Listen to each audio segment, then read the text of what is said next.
La hora de la verdad a través de Onda Digital Televisión y ya tenemos a nuestro invitado. Adelante, señor Rafael.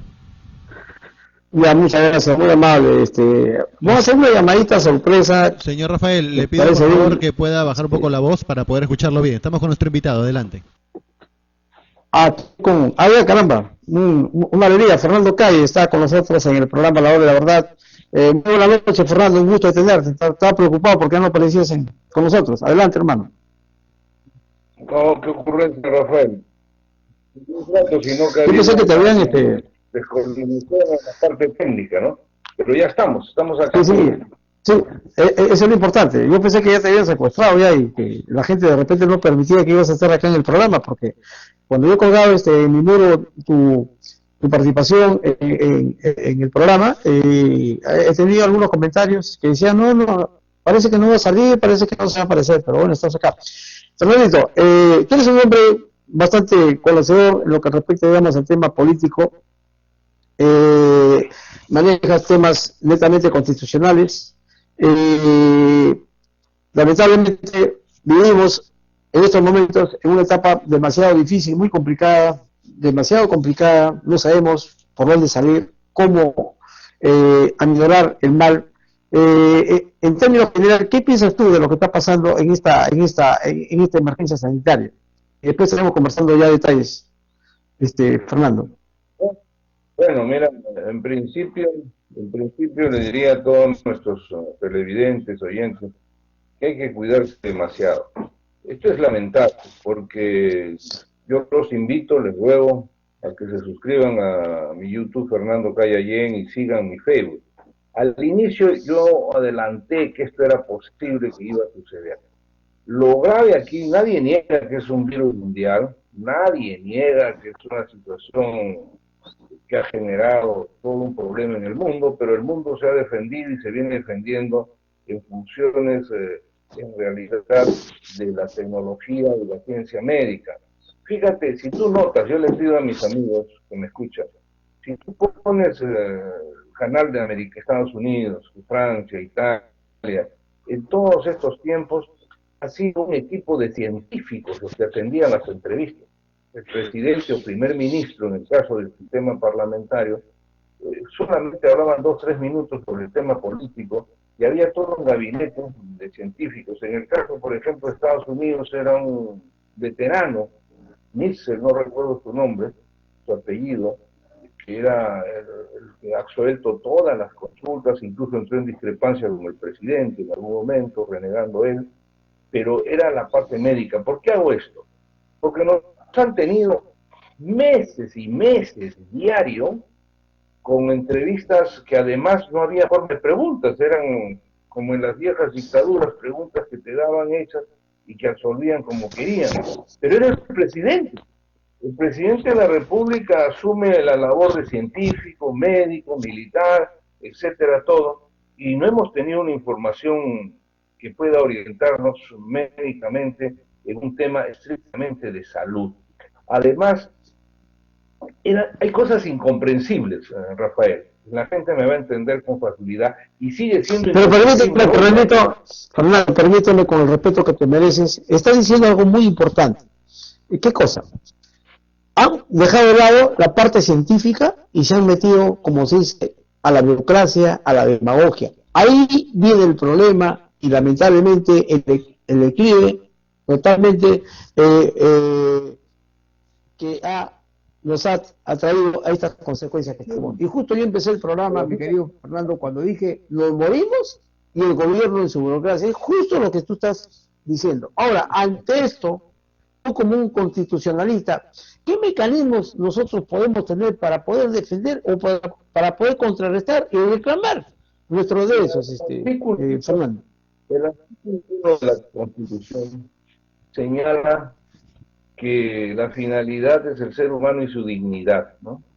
Y nosotros tenemos que tener un poco de dignidad y honor. No se nos puede tratar, yo te decía, porque eh, casi todos los peruanos sabíamos los primeros 20 minutos de memoria lo que decía el presidente.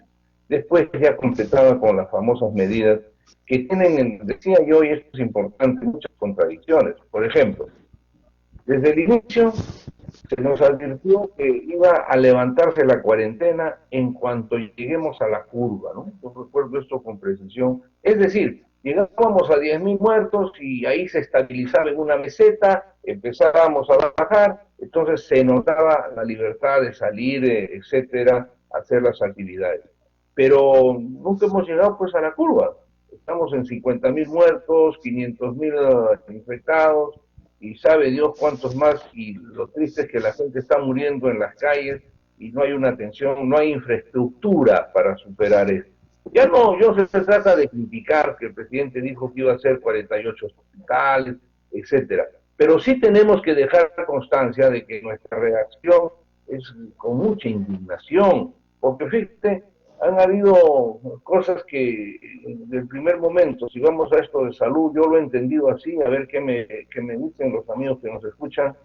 Cuando el presidente dice, en todo momento y hasta hoy, hablo de esa contradicción, y es además una expresión mundial sobre el tema, eviten tener cercanía más de 1,5 metros, o menos de 1,5 metros de las personas, no estar por eso no hay discotecas, por eso se recomendaban ir a los mercados, y naturalmente. Pero tú puedes entender, el amigo que nos escucha, que el gobierno diga, usted, si va en su auto privado, no puede ir sino solo, no puede ir con su esposa, su pareja, con quien quiera, sino solo. Pero a la vez le dicen, vaya usted al ONU, vaya usted al mercado, vaya usted a aglomeraciones increíblemente de multitudes. Yo al principio, y vuelvo a insistir, Rafael, vuelvo a insistir, que esto, así como lo del norte, vuelvo a insistir, quiero usar esta palabra insistentemente, que el gobierno, y debe todavía, porque este es un problema de hambre, de trabajo, sin trabajo, hay mucha gente que antes de que empiece la pandemia no tenía trabajo tampoco, con esto se agrava y la gente que la tenía lo ha perdido, y el problema de la máxima pobreza es de necesidad de comer. Y eso recuerden que cuando decían, ¿qué vas a hacer con los 370 soles? Comprar inmediatamente alimentos. Entonces, ¿por qué el gobierno no ha dispuesto o no dispone aún que el ejército con la iglesia vaya casa por casa, llevando una bolsa, no sé, de 1.000 soles de alimentos a esta gente para que se pueda contrarrestar una situación de lucha contra la pandemia, con la precaución de no salir de casa, etcétera? Además, así, el gobierno hubiera conocido la realidad del país, el gobierno hubiera encontrado que a lo mejor en esa casa hay niños muriendo de tuberculosis, de anemia, los ha podido retirar para darles auxilio médico, y estaba la presencia del Estado. No olvidemos que en estas cosas se necesita el apoyo moral, pero por otro lado, no podemos permitir, y en esto les ruego que ustedes me ayuden, no podemos permitir que la pandemia, esta tragedia humana que nos ha tocado y que la estamos viviendo los peruanos peor que nadie, sea pretexto para tapar actos de corrupción, sea pretexto para que todos los corruptos salgan que estaban procesados con detenciones preventivas, investigados, ya no están en prisión. Lo más grave, por eso cuando el presidente de la República hablaba, y creo que es así y está bien, de una guerra, yo le decía, señor presidente, con todo respeto, una guerra estamos de acuerdo, tenemos que pelear todos juntos, pero en la guerra, cuando usted detecta que hay alguien que se coge las balas, el armamento, negocia con la comida, le hacen un proceso en el acto y lo fusilan en el campo de batalla. Entonces, ¿cómo puede ser que el presidente nos hable a nosotros de una, ¿cómo te puedo decir? Nadie me doblega contra la corrupción, pero todos en torno tienen investigaciones, todo, encima aparecen familiares, dicen no hay tarjetazos, etcétera. Esto es deprimente porque le quita la fuerza moral que la gente necesita para luchar. Escucho. Y justo lo que está diciendo Fernando es verdad. Por un lado el presidente habla sobre la corrupción y por otro lado uno sabe que en el entorno que tiene está la corrupción. Ahora, ante estas tristes realidades, que digamos, nosotros como ciudadanos no tenemos nadie que nos defienda, prácticamente los derechos están estropeados, no tenemos nada, acá impera solamente lo que es la imposición del presidente, que la cuarentena, los ministros sin ningún tipo de consistencia moral, menos de capacitación, una ministra que ha regresado, que salió mal, ha regresado, el ministro que creo que está ungiendo de ya de asesor, pero como la prensa lo sacó, se corrió, una ministra de Economía que lamentablemente no tiene ni bachillerato, encima el padre ha asumido un contrato con el Estado y la misma ministra, como la prensa también lo sacó, lo único que dijo, bueno, mi padre no tenía por qué haber firmado. ¿Qué cosa? Ella es una profesional, está en el Ministerio de Economía, ¿cómo lo iba a saber? Ni estoy enterado de lo que estaba haciendo el padre, digo. Lamentablemente lo que está pasando. En el Ministerio Interior, cosas sobrevaloradas. Es decir, nadie está preso. ¿De qué corrupción? Y lo que tú dices es correcto. Hay gente que está saliendo de la cárcel, narcos están saliendo, sicarios están saliendo. O sea, nadie está preso. ¿De qué corrupción estamos hablando? Un minutito, Fernandito, no sé si tú me permites abrir algunas preguntas que puedan formular los televidentes, aprovechando tu presencia, porque tú eres una persona muy erudita en lo que respecta a la política. Es un tema muy grande. ¿Está bien? ¿Correcto? El tiempo es breve, pero son tus órdenes, ¿verdad? ¿Cómo? Estoy a tus órdenes, escucho las preguntas. Sí, correcto. Y lo que te decía, digamos, ¿qué le puedes decir más tú al pueblo? Como te digo, no hay fiscalización, tenemos un Congreso improvisado, tenemos un aparato, entre comillas, de derechos del ciudadano que no efectiviza, digamos, su labor. Es decir, estamos en un país en vacío de derechos. ¿Qué recomiendas? ¿Cómo podemos nosotros proteger, Fernando? Sí, mira, los estudiosos que escucho de ahí podrían de repente analizar que estamos casi por ser un Estado fallido. Esto en derecho y en ciencia política se señala cuando un Estado ya no funciona, pero siguen utilizándolo para sus beneficios propios. Entonces, a veces algunas expresiones pueden parecer insurgentes, pero no es así, están dentro del derecho y están dentro del derecho sobre todo de la dignidad de las personas, porque tenemos que defender la dignidad de la gente y sobre todo reaccionar. El sistema y el cómo no lo sé, porque tú has mencionado quién nos defiende, podría ser el defensor del pueblo, pero tampoco está para estas cosas, no sé, hace algunos pensamientos raros y no tiene nada que ver en realidad con la función. Es que el tema es bien amplio. Mira, yo te voy a poner un ejemplo. Lo que yo quisiera ver y decirle a la gente es que tengamos fuerza, fe, que si queremos y actuamos y salimos de nuestros cajones que parecen cementerios, sí tenemos futuro. Y tenemos futuro, pero la medida en que, por ejemplo, al frente de tu casa, el ciudadano que me escucha, escriba, ponga, pinte, no a la impunidad por todos lados como un mensaje que salga del alma. ¿Por qué? Porque el poder oculto, Rafael, el poder oculto está ganando la batalla y entonces nos trata como si fuésemos un cementerio. Este tema de la pandemia, a la que le doy el 90% de importancia, se está utilizando para tapar muchas cosas que ya sabíamos y estaban advertidas. El problema es que en nuestro país nadie responde de nada. Los que eligen malos magistrados y se corrompen, nadie responde, ya fueron elegidos, ampliados. Los que han sido procesados, investigados, paran circulando por todos lados, aparecen en la prensa, llegan hasta cargos importantes.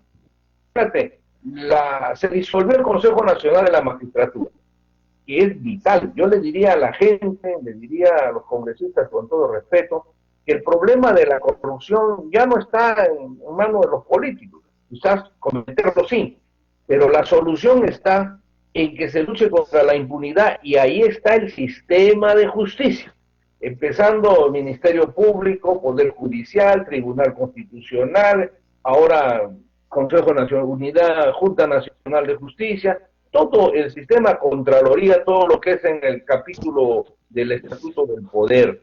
Y esto, lamentablemente, si ahí se pudre la cosa como pareciera, y yo no sé, pues cuando tú me preguntas qué podemos hacer, ya esta es una situación de dignidad nacional y de evitar que se nos siga saqueando, porque fíjate, Yo advertí, con toda humildad, lo digo usando la primera persona, advertí el tema de la justicia con la famosa Junta Nacional.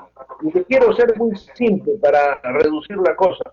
Hoy día tú ves, conforme han informado, que muchas personas que sirvieron en el antiguo Consejo Nacional, es decir, parte del engranaje para los cuellos blancos, cuellos verdes, etcétera, que ahora ya están en sus casas, siguen trabajando en la Junta Nacional de Justicia, en los cargos de los que van a elegir a nuevos jueces o van a investigar a los jueces. Entonces, ¿qué garantía tenemos? Yo quisiera que se les quede grabado esto, Rafael. ¿Qué es lo que quiere el poder oculto? ¿Cómo garantiza el poder oculto? El poder oculto necesita políticos probablemente para el lobby de algunas leyes que puedan beneficiarlos tributariamente, etcétera, o con la libertad. Pero lo que necesita ya el poder oculto grande es su libertad y que no toquen sus bienes. Pueden perder propiedades porque casi la mayoría son ilícitos, han nacido del mal, pero les preocupa la libertad de él, de sus familiares, de su entorno. Para eso necesitan fiscales y jueces, porque ahí está el tema de la impunidad. Necesitan que los proteja ¿quién? El otro ahora Consejo Nacional de la Magistratura. Pero aquí viene la primera pregunta. Tú eres testigo, y la gente es testigo, de que el presidente de la República generó, y yo no sé por qué el Congreso precipitadamente disolvió el Consejo Nacional de la Magistratura, como gran reforma jurídica, gran reforma en el país, y tuvimos, para empezar, casi 2 años paralizados sin que se pueda investigar ni destituir a ningún juez de la República, desde Tumbes a Tacanga. Seguía la corrupción abiertamente en la judicatura y, como siempre decía, no se puede sancionar porque ya no hay Consejo Nacional de la Magistratura. El propio presidente decía, esto es vergonzoso, pero ya habrá una Junta Nacional. Nace la Junta Nacional, mira, más de 2 años, ¿eh? Eso me deja pensando a mí, ¿por qué lo disolvieron? Si podría haber seguido caminando con los reemplazos y modificar la Constitución en lo que querían hacer. No tenían por qué paralizar el nombramiento de jueces, la destitución, la lucha contra la corrupción. No tenían, porque al fin y al cabo en la institución, si la institución está podrida, la gente que está podrida debe ir a la cárcel, terminar ahí sus días y confiscarle sus bienes. Pero yo te pregunto y le pregunto a la gente, ¿qué consejero del otro Consejo Nacional de la Magistratura está en prisión? ¿Qué consejeros le han incautado sus bienes? Están hasta haciendo publicidad, salen en prensa, salen en distintos medios. Entonces, la cosa es más grave de lo que nos imaginamos con el poder oculto. El diagnóstico es terrible. ¿Qué vamos a hacer? Tenemos pues que protestar. Tenemos que rogarle al Congreso de la República, que es el control político. Tiene que actuarse ya. Tenemos que acudir a los fiscales jóvenes o maduros, a los jueces que todavía son gente sana. Porque vamos a poner, todo tocado así ligeramente, pero hay que recordar, en nuestro país, hasta los narcos están saliendo de las prisiones, con una facilidad única. El otro día, un fiscal supremo ha retirado prácticamente la acusación contra un narcotraficante conocido, que tuvo una violina, etcétera, etcétera, ¿no? Estaba condenado, está condenado creo a 27 años. Pero todos nos olvidamos, por ejemplo, que su hermana fue condenada a la misma pena o 25 años. Y ese mismo día que recibía la condena, la sala le permitió salir, creo, al servicio y ya no ha vuelto nunca más. No ha regresado. Entonces, para que tengamos una idea, la Junta Nacional de Justicia, fíjate, y esto me lo van a entender creo con claridad, nació para justamente, supuestamente, limpiar esto. Yo tengo el mejor concepto con amigos, pero hay una cosa, me opuse a la forma del nombramiento. Se trataba, hacían lo posible para que no asuma gente con una responsabilidad de querer hacer lo que se necesitaba. Y fíjate, voy a poner un ejemplo sencillo para que tú me puedas hacer alguna pregunta.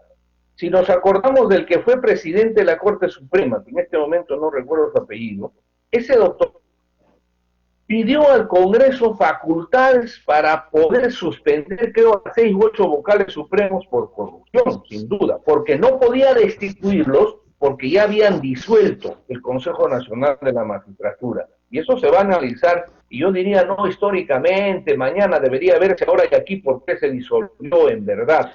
No porque no sea necesario, sino porque se disolvió Fernandito, permíteme que Sí, te sí. corte, por favor, con mucho respeto. Te tengo una estimación y una admiración también a tu persona, hermano. Gracias. Solamente puntualmente, porque ya estamos por terminar el programa, solamente 30 minutos ya. En la próxima edición, el día viernes, voy a trabajar contigo una hora completa, hermano, una hora completa. ¿Ya? Pero en lo que respecta, digamos, estamos hablando, es cierto lo que tú dices, pero el poder oculto, que sí lo hay, indudablemente, pero hermano, también tenemos un poder Bueno, ¿qué? judicial totalmente, como se dice, totalmente en una fase desmoralizada. eh, ya el poder judicial, nadie cree, el pueblo no cree en el poder judicial, tenemos jueces, fiscales corruptos, ¿ah? Que se venden con un plato de lentejas. Tenemos un presidente eh, rodeado en tornos de banda delincuencial, porque hay que decir así, hay que decir así. Eh, Bueno, ¿Quién lo va a defender? Tenemos, por ejemplo, los ministerios que supuestamente defienden al pueblo. Ninguno, pues hermano, tenemos un defensor del pueblo que ni se le conoce, creo que ni va a la oficina, solamente cobra nomás. Por ejemplo, el jefe de la ONP gana más de 40.000 soles y el jubilado gana 475 soles. ¿Y tú crees que le vamos a devolver su plata? Porque al final, tú que eres constitucionalista, tú conoces de ley más que yo.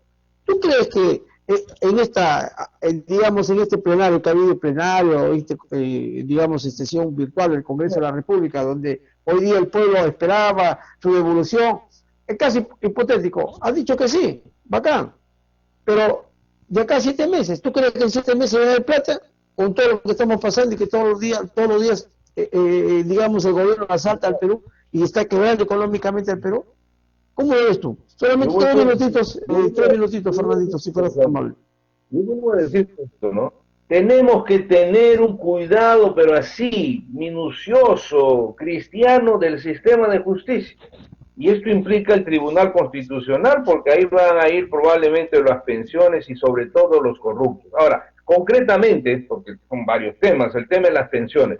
Yo le rogaría al pueblo y le rogaría a los congresistas que se aproveche porque esta es la única oportunidad, quizás siempre hay oportunidades, pero deberían, ya que se ha tocado el tema, tratar de ver no que se te den la AFP, no que te aumenten, no. Vamos a un solo sistema pensionario, por Dios, de alguna vez por la vida. No puede ser que en el Perú existan varios sistemas pensionarios. Y tú lo has dicho, hay gente que cobra 400 soles y otros 15.000 soles. Bueno, antes era peor, 70.000, 40.000, la 25-30 se ha paralizado. Pero la Fuerza Armada tiene su sistema y con derecho dice homologación, derecho y voluntad. Pero si vamos a la justicia, yo digo, tendrán que acabar todos esos sistemas. Se acabó las AFP, se acabó el sistema pensionario de la personal de las altas esferas de las Fuerzas Armadas, se acabó el manejar la 25-30 que ya no existe, pero que tiene sus topes, que lo utiliza la Cancillería de alguna u otra forma para sus embajadores, se acabó para el Poder Judicial. Lo que quiero decir es que además el Estado sepa exigir al Estado. ¿A qué me refiero? Los gobiernos no pueden decir de que la caja de los fondos pensionarios no tienen dinero. Yo no creo eso. ¿Por qué? Porque siempre se han agarrado la plata de los trabajadores, se han agarrado la plata de las pensiones, y eso es delito. La fiscal de la Nación, ¿por qué? Porque la Constitución dice que los fondos pensionarios, la seguridad social, es intocable, ¿no? Intocable, no puede tocarse ese dinero. Sin embargo,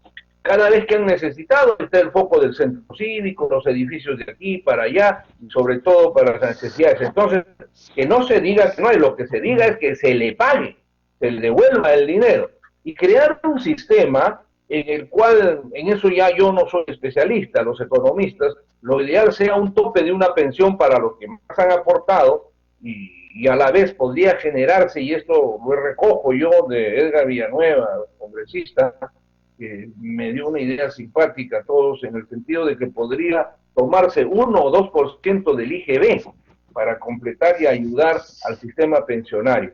Pero reitero, un solo sistema, porque lo otro puede resultar populista, puede resultar una actitud demagógica, entusiasta, pero que definitivamente no va a solucionar, porque seguimos en el problema de una desigualdad tremenda. Yo no digo, yo he escuchado, por ejemplo, decir mínimo debe ser 1.000 soles. Me parece muy hermoso, pero si un trabajador ha ganado 800 soles y ha aportado 30 años sobre 800, no sé cómo lo tomas tú que se diga que gane 1.000 soles, pues, ¿no? Yo creo que lo correcto es que sea equitativo de acuerdo a lo que ha contribuido. Como no es justo que una persona que confió en la ONP, en vez de irse a la AFP, en vez de irse a la 2530, siguió pagando 5.000, 4.000, de acuerdo a lo que ganaba mensuales durante los últimos 10 años, más los 20 que trabajó, y le den la pensión de 800 soles, ¿no? Esas cosas, pero la tecnicidad la tiene pues el Congreso, tienen asesores, aprovecho para que la gente tiene que reclamar, y los periodistas sanos que todavía quedan, deben pedir que se nos informe cuántos asesores hay en el país, en todo, Tribunal, Corte Suprema, qué hacen y cuánto ganan, por el amor de Dios, porque necesitamos ser informados, porque es el derecho de la ciudadanía. Y entonces, ahí tenemos que encajar, y el Congreso tiene la oportunidad de la vida. Todavía queda algo para que termine una legislatura y viene la segunda. Hay que reformar la Constitución, hay que reducir el periodo del Congreso a 2 años y medio o 3 por reelección de por vida si quieren, ¿no? Pero hay que meter el dedo a la estructura del poder, que está mal, estamos mal. Y eso, pero yo con optimismo, yo creo que hay que poner la esperanza, porque gran parte está en nosotros. Si seguimos en nuestro cajón, como si fuésemos un cementerio, lógicamente cuando tú vas al cementerio, pues le quitan las flores a los muertos, le mandas un discurso. ¿Qué va a decir el pobre muerto? Más allá del espíritu, más allá de nuestro contacto espiritual. Entonces, y eso del poder oculto, por eso el poder, no a la intimidad, en tu casa, en la calle, para que sientan con fuerza por tu aliento, hermano. Tú verás, ese aliento, y decirle al pueblo que no todo está perdido. Nosotros podemos establecer, digamos, una realidad que nos duele, pero nosotros como peruanos siempre hemos sacado en una forma ponderada ese espíritu de fuerza que tenemos, que siempre nos ha caracterizado, esa garra. Así que, amigos, les agradezco bastante, Fernando, muy amable por haber participado acá en este humilde programa que es del pueblo, que el día viernes estaré nuevamente contigo, ya estaremos coordinando, hermano, porque tienes una amplia, un amplio repertorio de lo que el pueblo quiere saber, en lo que respecta, digamos, al término de la ley, del derecho y de la justicia. Gracias, Fernando, muy amable, gracias, Joey, y el día miércoles nuevamente va a ver la verdad. Yo quisiera un minuto decirle al señor presidente, por favor, no genere aglomeración de gente, porque si usted nos mete a un estadio, todos uno sobre otro, van a salir miles de enfermos y van a morir. Por favor, ayude a que esto se supere con la participación de la Fuerza Armada y de las iglesias para que se reparta comida. La gente tiene hambre y no tiene asistencia médica. Y olvídate, en los pueblitos, acuérdate que hoy todavía te quiere, hermano. Hoy todavía te quiere, por si acaso. Gracias, Fernando. Muy amable. Gracias. Que tenga un buen día, un buen fin de semana. De igual manera.